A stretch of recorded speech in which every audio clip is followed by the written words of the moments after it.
What's good? It's your boy, Rich Lock. And I just came here, you already know, to keep it real.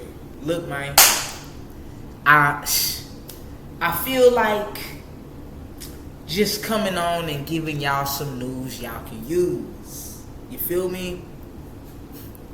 You know, some of y'all might believe in this Mercury in retrograde thing. I don't know about it. You know, I know all things are working. I know there's a lot going on in the universe. I really give everything to God right now. I done been into a lot of different schools of thought. When I had my long dreads and I was shaking them, I thought I was a Rastafarian. When I first found out that we was Israelites, I say I was a Hebrew. You know what I'm saying? And this is the young me. I was a babe in this thing, and now I'm stomping with the big dogs. So since I'm in my promised land, I'm on another level with it. A lot of shit I don't even entertain. I just let shit be what it is. So I've been hearing a lot of things about this retrograde shit. So basically, people say that things from the past are coming back up. I don't know. But one thing I do know is that God is on the move. I know that I've been getting signs and symbols that He's getting ready to move. He's getting ready to do something big. We're about to take flight. That's what I'm hearing in the spirit realm. We're about to take flight. Y'all know I don't be knowing what the message gonna be, but something just be getting in my spirit and telling me to get on here with y'all and have church. You feel me? I'm feeling like something new is in the atmosphere. I feel like there's a breakthrough in the atmosphere. I feel like things are getting ready to shift. I'm claiming that. I'm claiming that there's a shift in the atmosphere. I just need one or two people to agree with me. I know we just came into a new year. If we go by the Hebrew calendar, we're in a new year. So it's spring right now. We're coming into spring.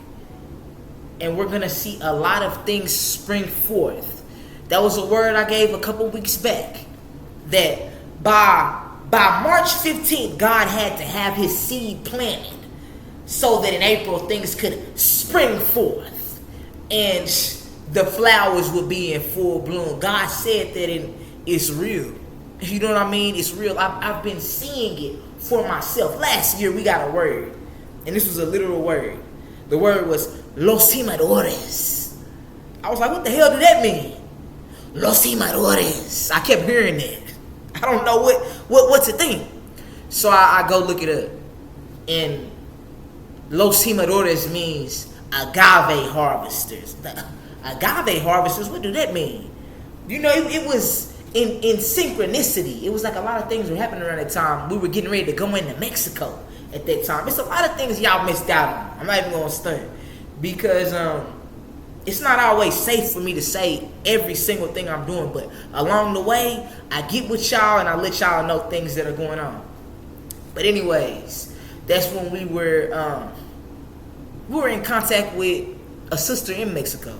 So that's how we, boom, linked up with that. But that was right around the time we took our faith walk and went into California. You know what I'm saying? So, boom, we got this word. Los Imadores, the harvesters, the harvest. And y'all know I've got roots in Latin America. My grandmother has roots in Latin America. So for the longest, y'all don't know this, I'm going to let y'all in this. For the longest since I was a child, I was born with a veil over my face. A lot of people might not know this. This is what my grandpa called it. And he would talk to me about these type of things. And he said this was in our family. And that we could see spiritual things, spirits, see into the future, things like that, whatever. But boom, I used to see a woman, a dark-skinned black woman with a cigar in her mouth. And she would just be looking at me. And God started revealing it to me in the spirit. This is one of my ancestors. So, things like that are real. But anyways, I was seeing this thing. So I knew it was a reason why I was seeing this thing about the harvest. I don't want to lose y'all. And it was in Spanish. God, I was raised around Mexicans. I came up around Mexicans my whole life. And I got Mexican in me. And it was like God was telling me get back to my roots. Boom. I'm not saying I'm not black. I'm not going into that. It's something bigger than that. The original Mexicans are black. Look, it's bigger than that. It's something coming full circle. I'm going to just flow in the spirit for a minute. So, boom. I was seeing all these things that were taking me back. And I started seeing how things were syncing up. And like I said, I was raised around a lot of Mexicans. And I know that one thing about Mexicans, they're big on family. They're very big on family. So that was another motif God was showing me. Hold on, my son calling me. Right on time.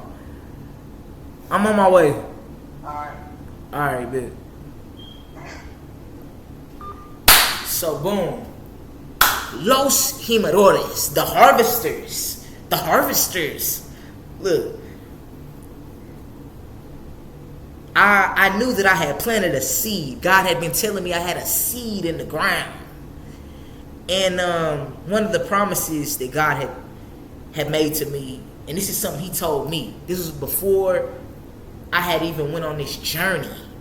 Before I went across the country and started traveling by myself. And before he showed me who the person I had been with was. And he started showing me things I wasn't seeing in the background. And he started showing me who I was and how to be better. He showed me I had a seed in the ground.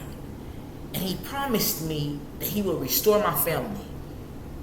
Okay, I'm somebody who's big on family, but I was brought up wrong. I wasn't taught right. I had to teach myself a lot. I bought myself all my own cars, all cash cars, and a couple of them I had to wreck because I had to learn how to drive. I didn't know how to pay bills. I had to learn how to pay bills. I've been on my own since I was 15 years old. I went to the army when I was 17. But I had a grandmother, and she walked with me as far as she could. And she was good to me. And there was a promise over her life.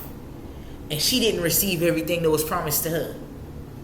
I had a grandmother on my maternal side, and I had a grandmother on my paternal side, my father's mother. She was a woman of God, and there was a promise over her life. And she got sick, and she didn't get to harvest that seed in the ground. Follow me, listen. I hope I ain't lost everybody yet. But if I have, that's all right. Just bear with me. God kept telling me restoration, vindication, restoration.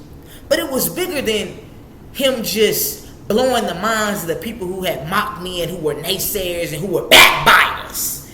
It was bigger than that. It was something within me had to be restored. I had a bad temper. I like to fight a lot. I like to cuss. I like to smoke a lot of weed. I would get frustrated and I would get halted in life because I wanted to go over things and feel sorry for myself instead of just finishing the race. So God had to really break me all the way down and then build me back up. He started showing me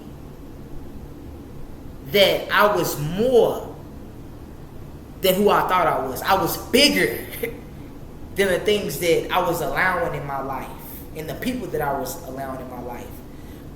And it's not a game of comparison of who's better and all that. No.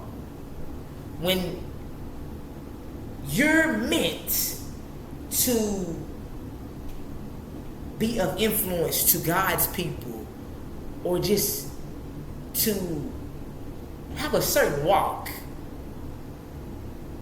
you've got to be above a lot of things. God had to really clean my heart.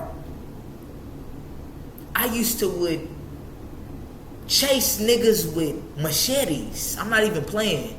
I don't know what the fuck was wrong with me. Look, they wouldn't be in the right. They would have done something to me. But it would be some type of spirit in me. I always have been fearless. And God knew that. And he knew that I really needed him to work on me because of the heart that I have. And I have a heart posture not to hurt nobody, but I was taught wrong.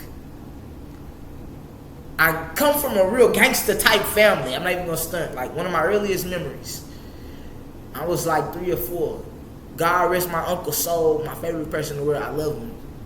Something happened, and I was outside with my uncle, and some essays was out there with him talking, and they got the talking fly. So he went in one of them's jaw, and before he could get his arm back, I think I told this story before he could get his arm back out, they done rolled it up in the window and trying to ride down the street with him. He tells me, "Go get your daddy." I went and got my daddy, and you know what I mean? They got some act right out them whole ass niggas, but what I'm saying is when your life is like Boys in the Hood, for real, and you're a product of that Thug Nation that Tupac said that he had a vision of,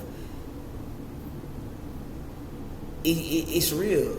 You know, I thank God that I'm alive, because I know when it's my time to go, I will have served the purpose. Because I if you only knew, it's like I done been in the shootouts with people, and I don't know how I wasn't hit. I done been in the fist fights where shit goes too far, and somebody could be dead. We're banging people head on shit. You know what I'm saying? We going too far. We're trying to smash people's heads with Hennessy bottles. We're taking it too far. And I'm straight out of Fort Worth, Texas with it. So I never thought that odd, because my peers were the same way. I might have been a little bit colder than a lot of them, but then, you know, like my granddaddy told me, you'll meet your match. There's somebody out there better than everybody. You know what I'm saying? So it's amazing that in the blink of an eye, God can just adjust you. He can change your mind. Because I used to not believe in Jesus. I grew up on Jesus. I grew up on the Bible. My grandfather was a minister. My other grandfather was a minister. I knew who Jesus was. I had learned this early on. I was baptized when I was 11 by my grandfather and my father at church. So I was raised in the church. I used to sing in the church choir.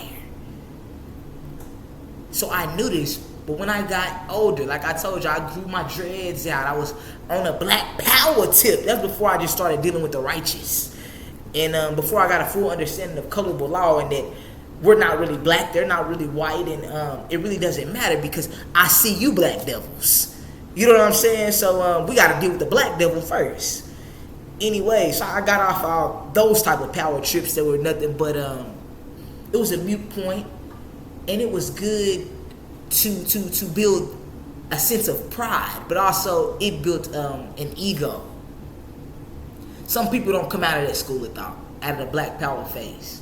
And that's okay, because they're serving their purpose for people who are going in and coming out of that phase. But where we are, we're in the ethers, in the seventh heaven. And we're dealing with the mercy seat and God. So we're getting words from God. We're God's mouthpiece.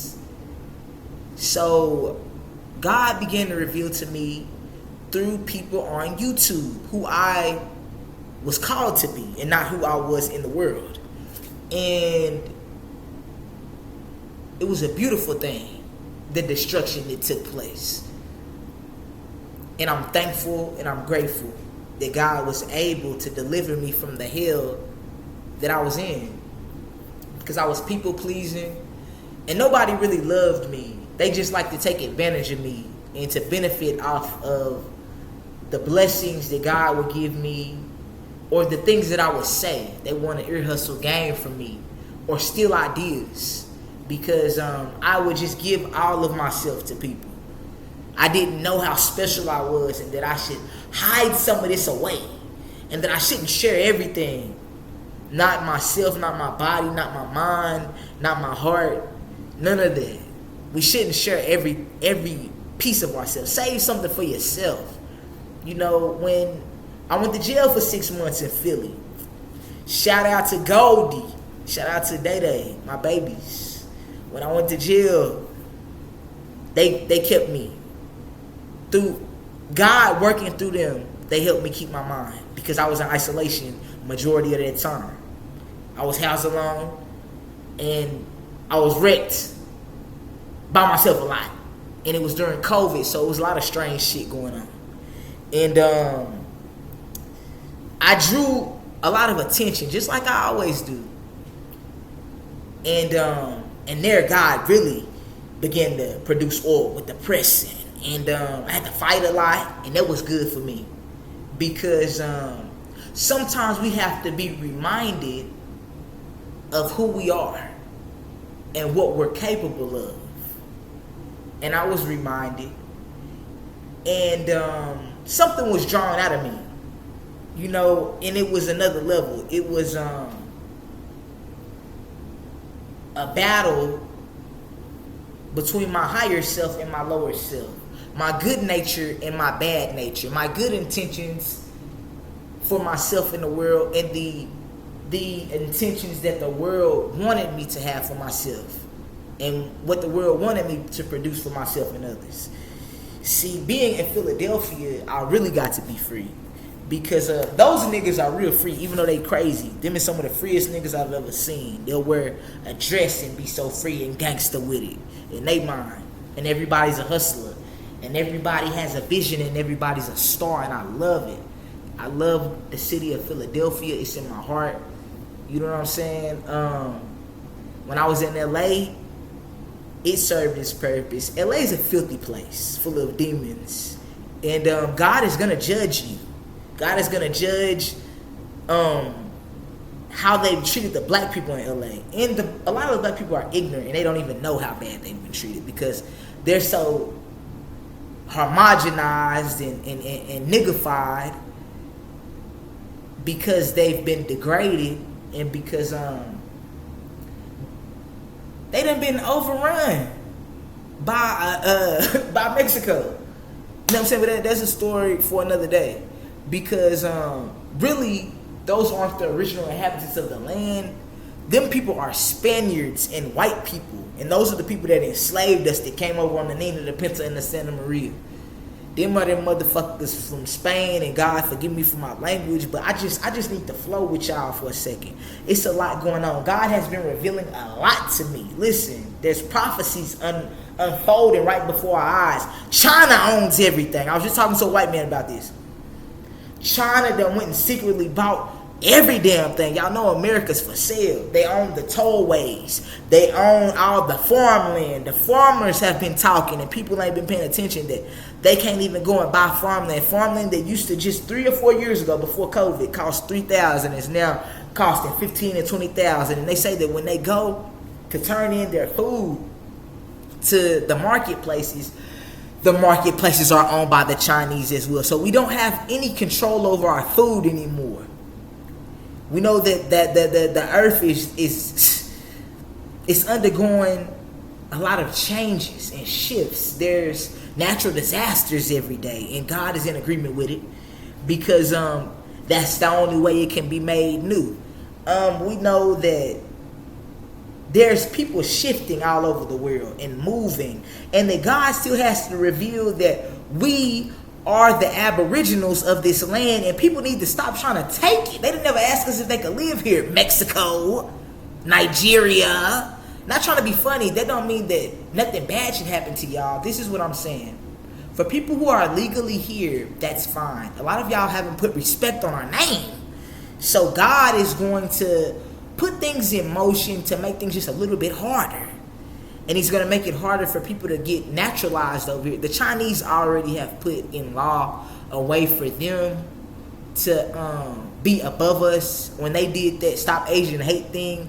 So soon we can look for them to be making their own police stations in our neighborhood, because they're about to set themselves apart and try to just shit on us completely.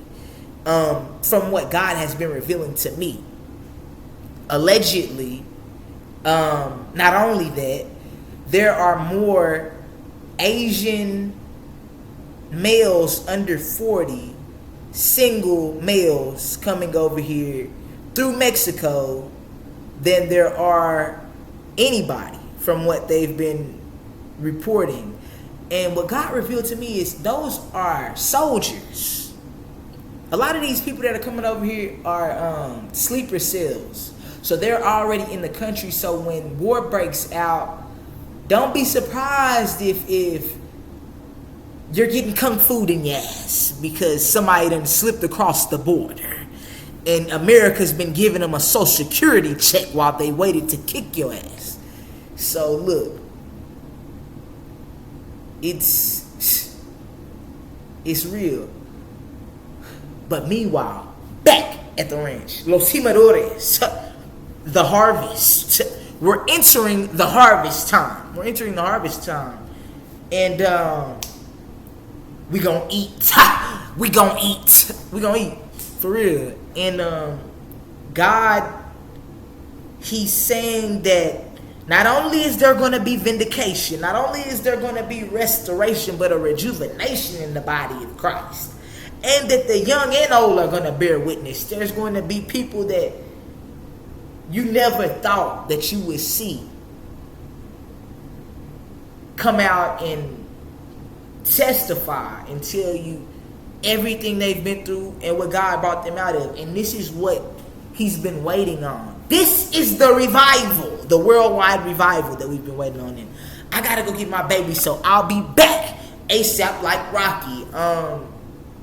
As we're going through this next season, it's spring. Expect blessings to spring forth. Expect a good measure of a harvest. Expect that God is going to cover you. And get that in your spirit, that you're covered by God. I've been watching a lot of Tiffany Montgomery lately. Remember that.